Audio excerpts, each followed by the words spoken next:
So let's talk about the confidence interval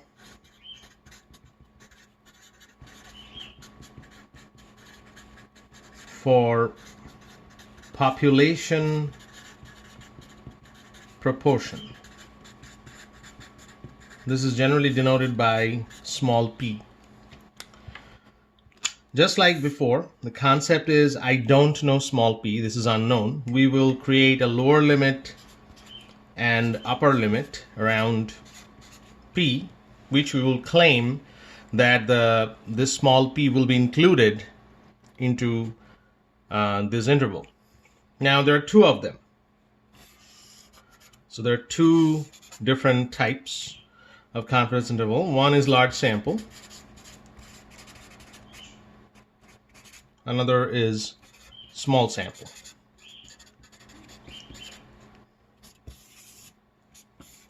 Now, how do I know which large or small? So this is the check. If n times p hat greater than or equal to 15 and n times q hat greater than or equal to 15, this and is important. Both should be greater than or equal to 15. Then it's large sample. So this is the first thing you need to check. If this does not hold up, then we'll go to the small sample. So let's discuss first the large sample confidence interval.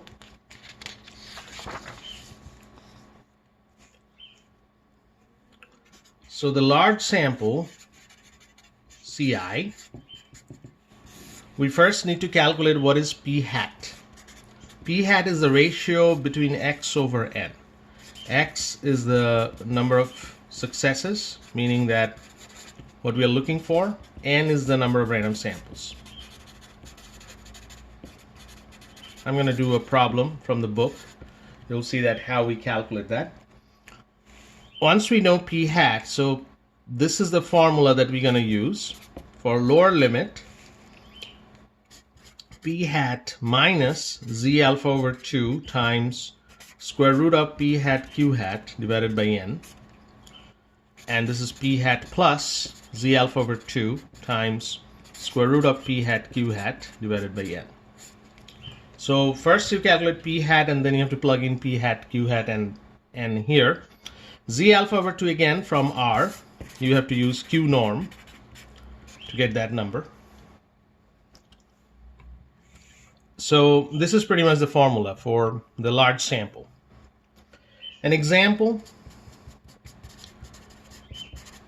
this is the example in your book, page 328. They're saying that 257 are optimistic about the state of the economy when random sample has been taken from 484 customers. So p hat will be 257 divided by 484, which is 0.531. And then we need to calculate the confidence interval.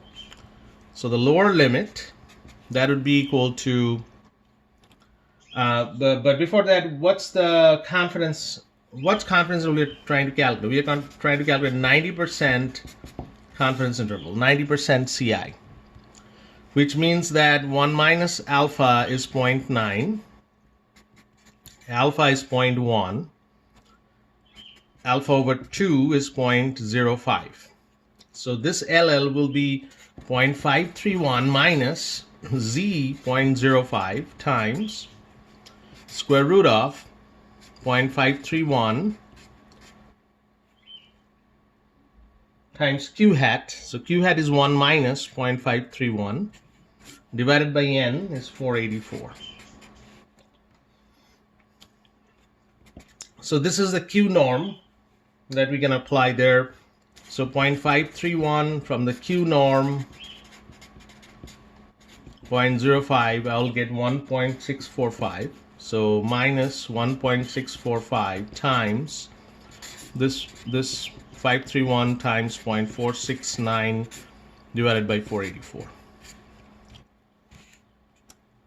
And then if you calculate all this, you'll get two numbers. 0.494, that's the lower limit. So we're just calculating the lower limit. So this is the number you get. Upper limit, the similar idea, 0.531 plus 1.645 times square root of 0.531 times 0.469 divided by 484, which is 0.568. So these are the two numbers. Now, how to write an interpretation for that?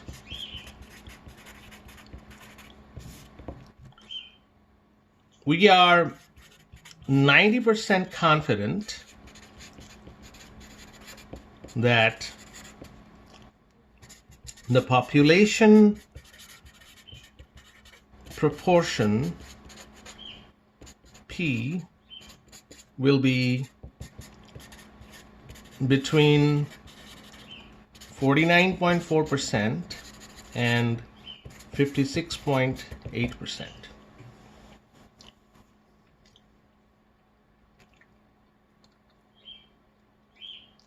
So that is the large sample confidence interval. What about small sample?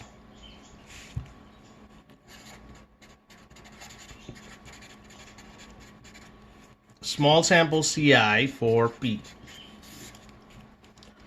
First of all, what is the check? The same check. If n times P hat less than 15 or n times Q hat less than 15. So any one of them, if less than 15, then we go to the small sample. A little bit of change in the small sample. I'm denoting this by this P tilde here. X plus 2 over n plus 4, that would be the formula. So I know X, that's the number of successes, and n is the number of random samples. But I'm going to add 2 to the X and 4 to the n to make it a little bit bigger. And formula for what's the P will be between? It's pretty much the same idea. P tilde minus Z alpha over 2 times square root of P tilde Q tilde over n plus 4. Similarly, just to the plus for the upper limit. P tilde plus Z alpha over 2 times P tilde Q tilde square root of that divided by n plus 4. So this is the confidence interval. Extra calculation, you have to do this. And Z alpha over 2 is again coming from Q norm in R. Let's do an example. So it's the example given in page 329 in your book, 7.5, example number. So what they're saying is there is a random sample of 200 Americans. 3 were victims of violent crime. So if I calculate n times P, then first calculate the P hat. That would be 3 divided by 200.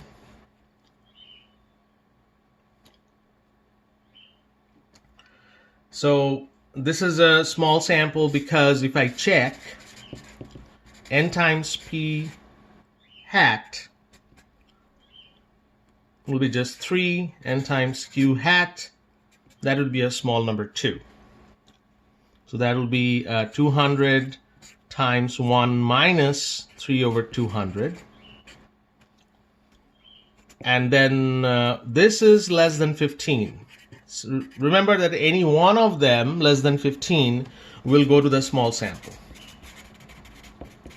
So since this is less than 15, we'll go to the small sample. Both has to be greater than 15 to go to the large sample. So if it's small sample, we have to calculate the P tilde, which is 3 plus 2 and 200 plus 4.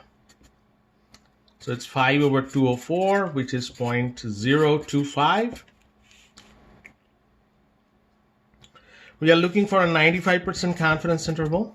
So 1 minus alpha, 0.95. Alpha is 0.05. Alpha over 2 is 0.025. So the lower limit is p tilde minus z alpha over 2 times square root of p tilde q tilde over n plus 4, which is in this case 0.025 minus z 0.025, which you can get from the Q norm, should be 1.96 times square root of 0.025 times 0.975 divided by 204. And if you calculate all that, you should get 0.004. Let's calculate the upper limit. That'll be p tilde plus z alpha over 2 times square root of p tilde q tilde over n plus 4. So that would be 0.025 plus 1.96 times square root of 0.025 times 0.975 divided by 204, and that would be 0.046. So we are 95% confident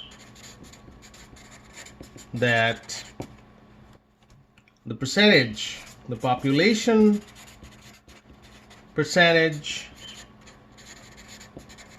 of violent crime will be between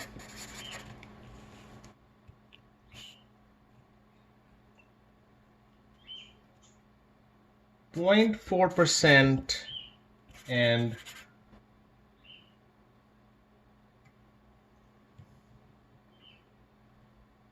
4.6%. Okay, so this is pretty much the end of the discussion for the large and small sample. The next is the sample size calculation. The next video will be the sample size calculation, and that is the last video before your test. So you should be able to do most of the problems in Chapter 7 except the sample size calculation problems, which is the very last section of Chapter 7.